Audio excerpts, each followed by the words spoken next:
Hi, Hacks Recaps is here. Today I'm going to explain a horror movie called Wrong Turn. This story begins in the farthest forest of West Virginia. To climb the deserted road, a couple named Rich and Hallie can be seen intending. Rich reaches the top and recognizes a filthy stream of water in front of him. And, after applauding oneself on his victory, he promptly orders Hallie. Now we see that Hallie's foot has slipped while climbing, but controlling her she again tries to climb up. Here he calls Rich for help, but gets worried about not seeing him before. Suddenly she is shocked finding the fallen blood drops on her face. She lays eyes on Rich, who has fallen down by someone. Before understanding anything, someone begins to pull her up forcefully, but she handles herself cutting her rope, but losing her grip.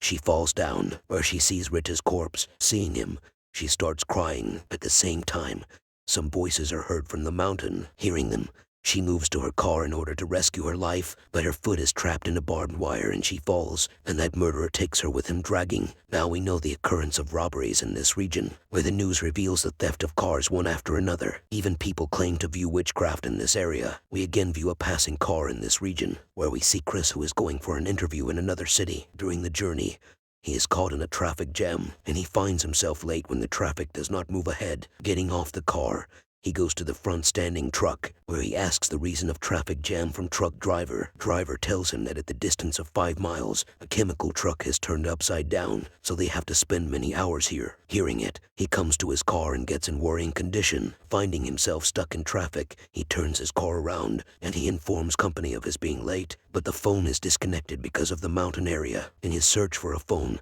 he notices a gas station sign and drives his car there. On the way, he observes the ownerless cars one after another, and passing beside them, he reaches a gas station, where he encounters the owner of a gas station who seems a sick person. Now he tries to inform company people getting of the car, but he cannot contact because the phone is dead. Now he asks the owner of the gas station about the other address, which leads to the city, but he ignores his conversation. Suddenly, he lays his eyes on the clipped map there, where he finds a rough road leading to the city. Now he asks about this road from the owner of the gas station. Hearing it, he suggests going on this way. Now he moves to that way, where he reaches an intersection crossing thick forests, where he notices a board of shorts cut. Pondering it, he leads his car to that rough road, and he sees a dead deer. As a result, his car is crushed with the front car. A fatal accident occurs in both cars, but Chris has survived. The owners of this car have now approached him and inquired about his health. Restoring himself, he apologizes of his mistake from them and talks to return the payment of loss on his part. Along with it, he asks the reason for the car stoppage in the mid of the road, where Francine responds that someone has spread the barbed wire on the road so their car's tire has punctured. One of their friends suggests going to the previous gas station for a call, but Chris forbids them to go there. All decide to go alone, but Evan and Francine stop for taking care of the cars. Now they discover a dead mongoose on the way. It seems someone has thrown it, tearing its midst. Walking at a distance, they see the burning tires of cars, which indicate the danger, but he asks to move further. There we see Francine and Evan, who feel a movement in nearby bushes, and he goes to check, but Francine has got worried about not finding him. She goes after him to search. While walking, she notices Evan's shoe. As he goes near it,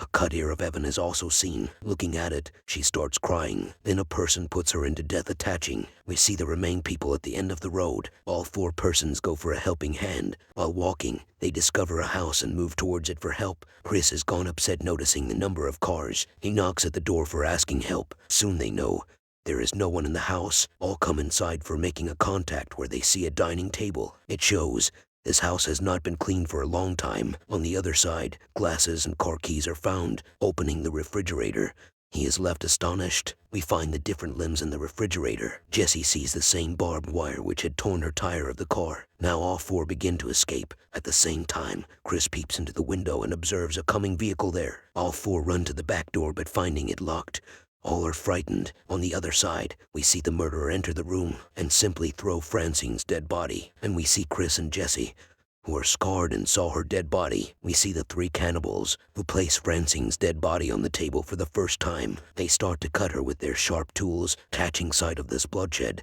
As Jessie is nearly to scream, Scott places his hand on her mouth. After a while, those cannibals fall into a deep slumber as they eat the dead body. Finding Chance, all try to leave stealthily. During it, a cannibal looks at them. Seeing him, all escape at the backside. At first sight, cannibals reach their searching them, and Chris intends to steal their vehicles while screaming to divert his attention away from him. However, a cannibal shoots him, causing him to fall and sustain injuries. Observing it, All three are shocked. Now we notice Scott running into the forest. Noticing the truck, he moves towards it. At the same time, an arrow pierces him, and the other three escape, saving their lives. At a distance, their truck is stuck in the mud, and they have to leave the truck behind. All three lead to the road from the forest, rescuing them. Day turns into evening, and those cannibals go for hunting of three of them. On the other side, three of them take a rest at a place after getting tired, where Carly asks them to look up. As they look, turning themselves, a watchtower is seen in front of them. They feel pleasure, and we see three of them climbing up, but they are saddened finding no one there, where Jessie gets a first aid box.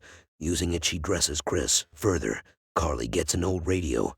Playing it, Carly asks for help but does not get a response. Chris hears some sounds coming from downstairs. As he looks, he sees the three passing cannibals downside, and those three are seen climbing up the tower. And looking them, Chris places all belongings on the entry gate, and after a while, he notices them leaving, and Carly starts broadcasting their location over the radio. Then the cannibals damage the wire of the radio and set the fire to the tower. Finding herself in flames, Carly takes the kept box and breaks the window of the tower for the safety of her life. Chris notices the tree downside, and three of them save their life jumping on them. The three cannibals observe them, and aiming to catch them, they start to climb up the tree, and seeing their arrival, three of them are seen to move from one tree to another. While crossing the tree, a cannibal reaches near Carly. Finding a chance, he cuts her into two pieces, attacking his face. Now Chris stands up, stabilizing him. He hears the sound of a vehicle and notices a police van. Running, he stops the car. As the policeman steps towards him for his help, an arrow pierces his eye. Now we see a cannibal who comes to kill Chris, but Chris hides under the car, saving his life. The cannibal bends to search him but is left astonished, finding nothing. Now we see a house where the cannibals had fastened Jessie. As one-eyed cannibal is about to kill Jessie, he hears a coming vehicle sound from outside. Hearing it, one-eyed cannibal moves to the door. Chris hits and crushes the man who is sitting in his car. Getting off the car,